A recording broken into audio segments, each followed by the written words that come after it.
चलिए देखिए, आज हम पढ़ते हैं अलंकार। क्या पढ़ते हैं? अलंकार। क्या पढ़ेंगे? अलंकार।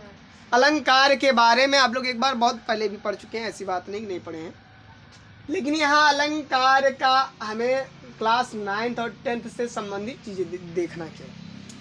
तो अलंकार का शाब्दिक अर्थ होता है आभूषण या जेवरात बोल सकते हैं। जेवरात बोल सकते हैं ना, कहते हैं भैया आभूषण या जेवरात है जो गले में पहना जाता है, कान में पहना जाता है, नाक में पहना जाता है, हाँ, सिर पर पहना जाता है, मुकुट वगैरह सब होता है। ठीक, तो ये सब पहनने से क्या होगा?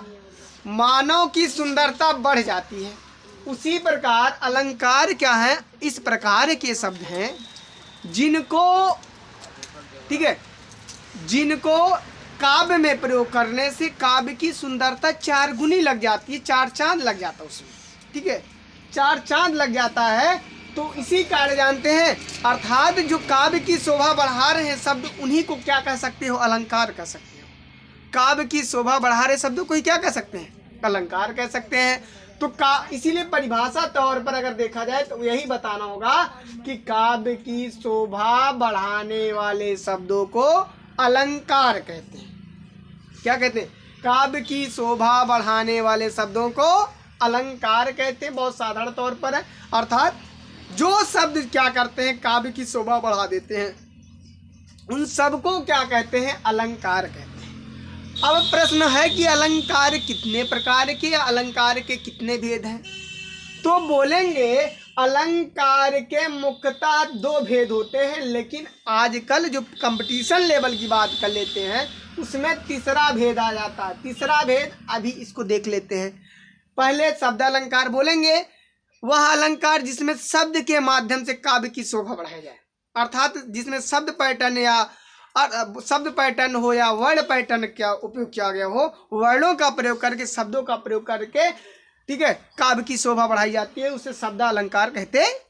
ठीक, अब अर्थालंकार, अब इसमें शब्द में कोई परिवर्तन नहीं दिखेगा, लेकिन अगर जब उसका अर्थ निकालेंगे तो उसका परिवर्तन दिखता है, इसमें अर्थ का परिवर्तन दिखता है, इसलिए इसे अर्थालंकार कहते हैं। अर्थात अर्थ में क्या होता है? काव्य का अर्थ निकालने पर उसका अत्यंत शोभा, बहुत अच्छा अर्थ निकलता है, अर्थात उससे बोल सकते हैं काव्य की शोभा और बढ़ जाती है। अब जो उभयालंकार है, यह शब्द और अर्थालंकार का मिश्रण है, अर्थात इसमें कुछ चीजें शब्दालंकार से संबंधित होंगी और कुछ अर्थालंकार संबंधित होंगी, लेकिन ये हमारे सिलेबस से आउट है और क्लास, अब देखिए इसलिए इसको छोड़ देते हैं, इससे पढ़ना नहीं। शब्दालंकार के भेद कितने होते हैं? शब्दालंकार के 3 भेद मिलेंगे। एक होता है अनुप्रास, यमक और श्लेष। ठीक, और उसी प्रकार अर्थालंकार के कितने भेद हैं? 3 भेद हैं। ठीक, रूपक, उपमा, उत्प्रेक्षा। अब हम क्या करते हैं, इनका एक एक करके डिस्कशन करते हैं, इसके बारे में जानते हैं। सबसे पहले हम अनुप्रास अलंकार पढ़ेंगे। क्या पढ़ेंगे? अनुप्रास अलंकार पढ़ेंगे। अगर कोई पूछेगा अनुप्रास अलंकार है क्या, तो आपको साधारण तौर पर बताना है अनुप्रास अलंकार क्या है। तो जहां एक ही वर्ण बार बार वर्ण, प्रश्न में ध्यान देना है, जब अनुप्रास बोलना है तो वर्ण बोलना है। ठीक, अभी इसके बाद शब्द आने लगता है। तो बहुत बच्चे क्या करते हैं कि एक ही वर्ण को ही शब्द समझ लेते हैं और शब्द को ही वर्ण समझ लेते हैं, लेकिन शब्द अलग चीज है, वर्ण अलग चीज है। शब्द क्या होता है? वर्णों का समूह होता है। ठीक, तो अनुप्रास की परिभाषा जब देंगे, अनुप्रास अलंकार, अनुप्रास अलंकार की परिभाषा कैसे बोलेंगे? अनुप्रास अलंकार की परिभाषा क्या बोलेंगे? जहां एक ही वर्ण, जहां एक वर्ण की आवृत्ति बार बार हो, आवृत्ति मतलब क्या होता है? बार बार आना। जहां एक ही वर्ण की आवृत्ति बार बार होती है, वहां अनुप्रास अलंकार होता है। जहां एक वर्ण की आवृत्ति बार बार हो, वहां कौन सा अलंकार आता है? अनुप्रास अलंकार आता है। कौन सा अलंकार आता है? अनुप्रास अलंकार आता है। कौन सा अलंकार आता है? अनुप्रास अलंकार आता है। ठीक है, जैसे देखेंगे उदाहरण तौर पर रघुपति राघव राजा राम पतित पावन सीता। हम लेकिन पढ़ेंगे रघुपति राघव राजा राम। ठीक है, रघुपति राघव राजा राम। यहाँ जरा ध्यान से देखिएगा, ये जरूरी नहीं है कि स्टार्टिंग वर्ड ही स्टार्ट में है, कहीं भी अगर बार बार कोई वर्ड आता तो भी हो जाएगा। ठीक है, पति देखिए, जैसे कभी कभी बाद में कोई वर्ड मिल जाता तो भी होता है। तो यहाँ देखिए रा वर्ड क्या आया है, हर बार रा शब्द आया है, इसलिए यह अनुप्रास अलंकार है। दूसरा उदाहरण लिखेंगे, तरन तनुजा तट तमाल। तरन तनुजा तट तमाल तरुअर बहुछाय। तरुअर बहुछाय। ठीक है, तो ध्यान दीजिएगा बहुछाय लिखा है। अब यहाँ पर देखिए ता ता ता ता ता 4-5 बार ता आ गया है, इसलिए ये भी क्या है, एक अनुप्रास अलंकार का अच्छा सा उदाहरण है। ठीक, अब बात कर लेते हैं यमक अलंकार। यमक अलंकार में क्या होता है, कोई शब्द एक या एक से अधिक बार आता है, लेकिन प्रत्येक बार उसका अर्थ क्या होता है, भिन्न होता है। सिंपल सी परिभाषा देंगे यमक अलंकार की, तो यमक अलंकार, तो परिभाषा देते समय बोलेंगे इसमें एक शब्द एक से अधिक बार आता है।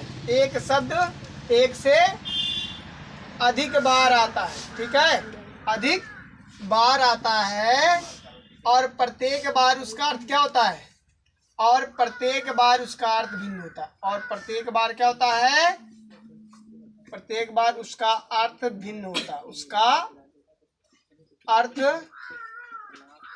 भिन्न होता है। क्या होता है, भिन्न होता है। जैसे उदाहरण देखते हैं, कनक कनक ते सौगुनी। कनक कनक ते सौगुनी। ठीक, कनक कनक ते सौगुनी। मादकता अधिकाय।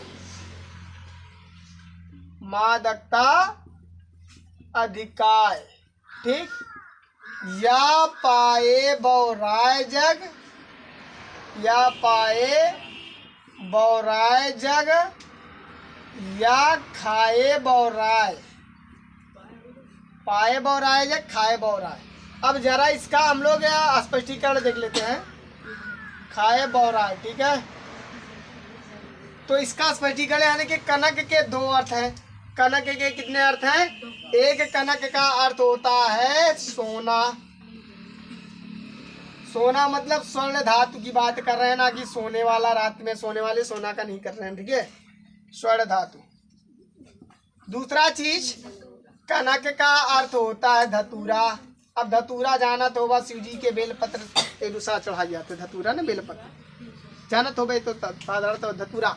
अब क्या है इन दोनों का मतलब, कि अगर व्यक्ति धतूरा या सोना में से कोई भी एक खा जाए, अगर धतूरा को खा जाता है तो पागल सा हो जाता है, इतना गर्मी उत्पन्न हो जाती है शरीर में। और अगर सोना को ढेर सारा पा जाए तो भी उसकी इतना अधिक शरीर में गर्मी उत्पन्न हो जाती है, वह पागल हो जाता है। इसलिए यहाँ लिखा है या पाए बौराय जग। सोना को पाने से क्या जाता है, बौरा जाता, पागल सा हो जाता है। और या खाए बौराय, अगर इसको खा लेता तो बौरा जाता है। कहने का मतलब कनक कनक तो एक ही शब्द है, लेकिन 2 बार आया और प्रत्येक बार इसका अर्थ भिन्न है, इसलिए यहाँ पर यमक अलंकार है। कौन सा अलंकार है, यमक अलंकार है। बहुत अच्छे तरीके से आपको समझ में आया होगा।